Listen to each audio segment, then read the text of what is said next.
19 साल की शिक्षिका मनीषा की मौत का मामला उलझता हुआ नजर आ रहा है। हरियाणा के भिवानी में हुई इस मौत की गुत्थी सुलझ नहीं पा रही है।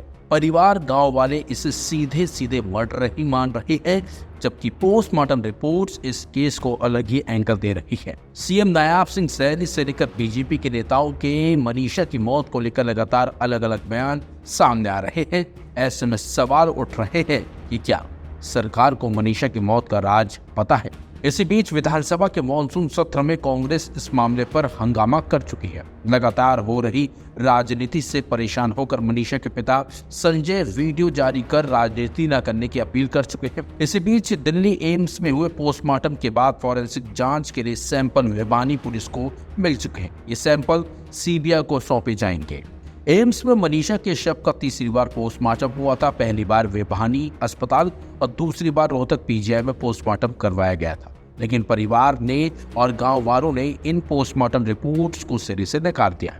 लेकिन इसी बीच अब केंद्रीय मंत्री और हरियाणा के पूर्व सीएम मनोहर लाल खट्टर ने मनीषा केस को लेकर एक बड़ा बयान दिया है, जिसमें उन्होंने कहा कि जहां तक जांच का विषय है, हरियाणा पुलिस अच्छे से जांच कर रही है, कुछ सबूत खोजे हैं।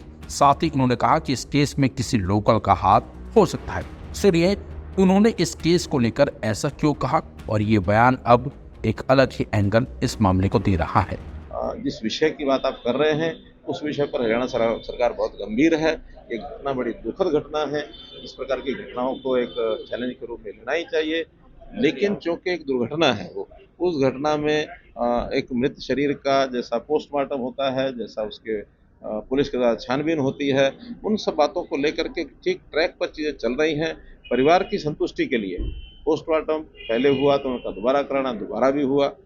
बाद में यह आया कि नहीं, एम्स में तीसरी बार कराया जाए, तो तीसरी बार के लिए भी सरकार तैयार हो गई कि हम कराएंगे। बॉडी वहाँ भेज करके उसका विसरा लिया गया है, उसका पोस्टमार्टम आएगा। जहाँ तक जांच का विषय है, हरियाणा पुलिस जांच अच्छी प्रकार से कर रही थी, कर भी रही है। उन्होंने कुछ चीज़ें सूत्र ढूंढे हैं, फिर भी परिवार के लोगों ने कहा कि नहीं, हमको सीबीआई से जांच करानी है। हमें किसी प्रकार की आपत्ति नहीं है कि जिस बढ़िया से बढ़िया एजेंसी से जांच करवाने के लिए तैयार है, हम उस एजेंसी को जांच देने के लिए तैयार है। क्योंकि ये झगड़ा अगर कोई किसी प्रकार का कल्प्रिट कोई निकलेगा भी तो लोकल निकलेगा। इसमें सरकार का या सरकारी पक्ष का, सरकारी पार्टी का ऐसा कोई रोल नहीं है।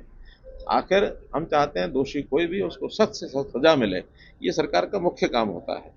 उस नाते से सरकार अपना काम कर रही है।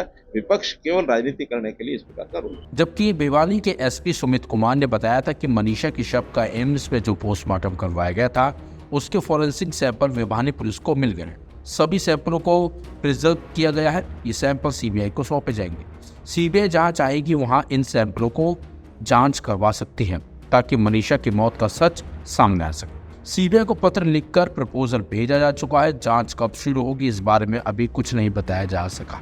फिलहाल इस मामले को लेकर तरह तरह की बातें हो रही है, लेकिन खट्टर के बयान ने इस केस में एक नया एंगल ला खड़ा कर दिया है, और कहीं न कहीं पुलिस की जांच भी अब सवालों के घेरे में आ चुकी है। हालांकि अब ये मामला सीबीआई को सौंप दिया गया है। अब देखना होगा कि सीबीआई कब जांच शुरू करती है, और जिस तरीके से दावे गांव वाले कर रहे हैं, परिवार वाले कर रहे हैं, क्या ऐसा कुछ निकल कर बाहर आता है या फिर नहीं?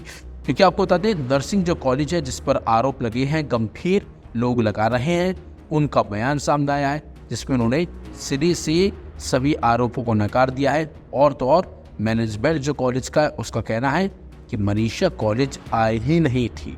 यानी कि उन्होंने साफ कर दिया है कि मनीषा कॉलेज आई नहीं थी, और जिस तरीके से दावे किए जा रहे हैं वो सरासर गलत हैं।